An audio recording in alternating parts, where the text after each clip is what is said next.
introduce Karen, who has written a couple of historical books about the Ohio River Valley frontier on both the Kentucky side and the Ohio side. She's got another one in the works that should be out this summer. We can't hear you. Okay, I'll try. And as she was writing these books, she found out that folks are very interested in local history. And so she's been going around to schools as well as to retirement centers, and it's been a very popular program. And her name's Karen, but I'm not going to introduce her as Karen. One of the characters in her books is Grandma Sarah. So this is Grandma Sarah, forget the Karen part. And she'll take you back a couple hundred years and talk about some of the Ohio frontier history.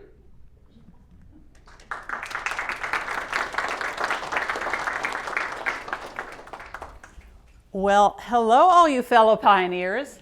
Hello, Grandma. Howdy. It's so nice to see you tonight. All these smiling faces, you're encouraging me.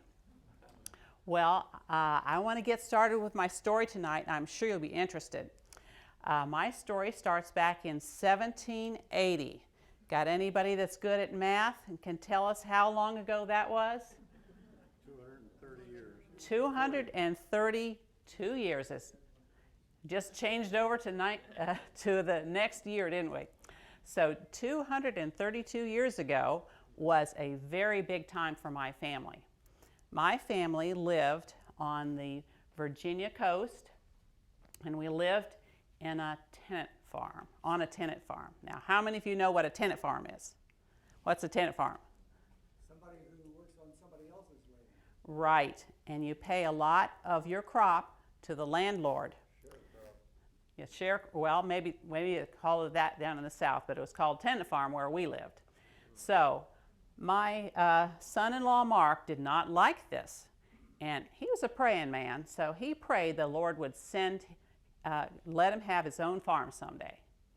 And so it just so happened that the year before 1780, my son came back from the frontier.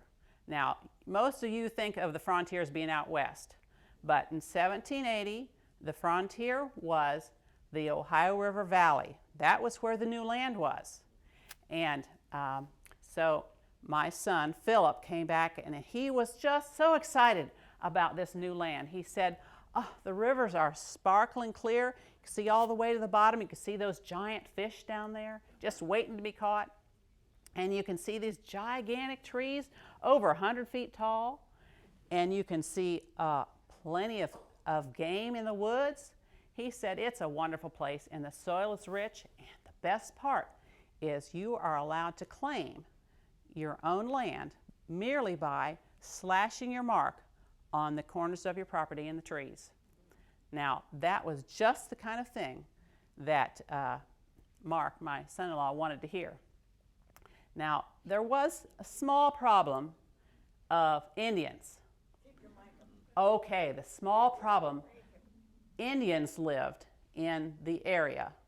And so that was just a small problem, and I won't get ahead of my story. So we planned to meet in Fort Pitt and buy us a flatboat. Now, if you're good at geography, you know that Virginia on the coast is pretty far away from Fort Pitt. Fort Pitt, well, they call that Pittsburgh now, but back then they called it Fort Pitt. And that's where the Ohio River began. So that year we sold off our crops. We took care of selling most of the furniture, but not my rocking chair. And we got rid of a lot of our stock, but we did keep one cow and a couple of horses and some chickens. And we set off in our wagon. Now, this wagon is a Conestoga wagon.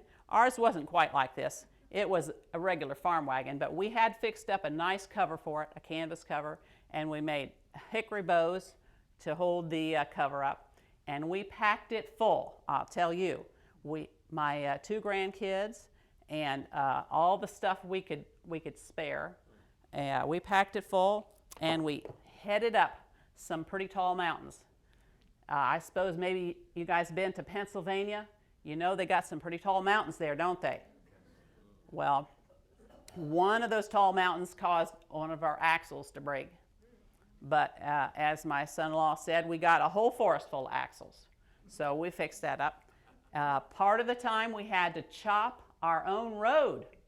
Can you believe that?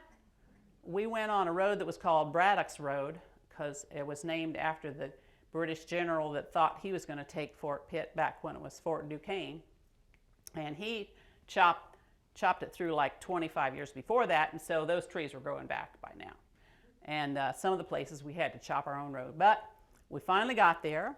We met up with my son, Philip, and us and another family bought ourselves a fine Kentucky boat, a 65-foot Kentucky boat. I brought a model of it here. Flatboat's just about what you'd guess. It's a boat that's flat.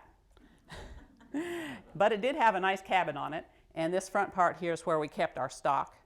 And I nicknamed it Noah's Ark because we actually had more animals on it than people.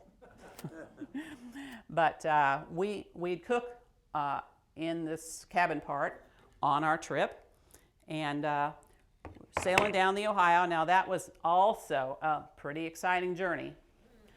Sometimes that excitement was more than we can handle.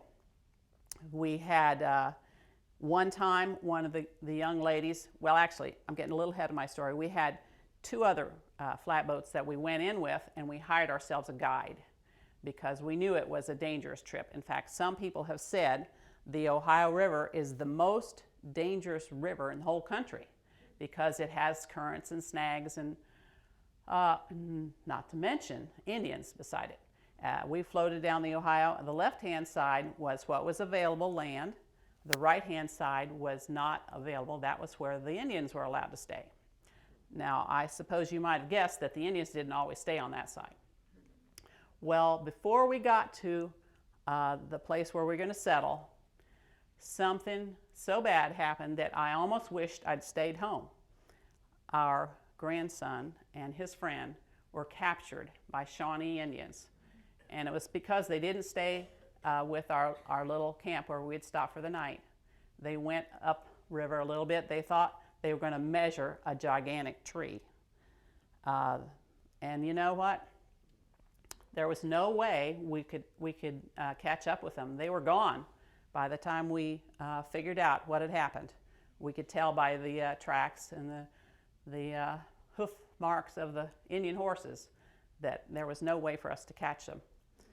But we committed them to the Lord, and I'll tell you the end of the story.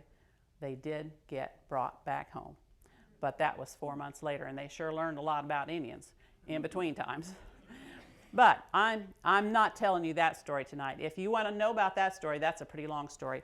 I have it written up in that first book with the picture of the Indian on it called Conflict at Chillicothe. Chillicothe is the name of the Indian town where my grandson and his friend got to stay for 4 months until they were rescued by an army. Now, the army wasn't going up there to rescue them.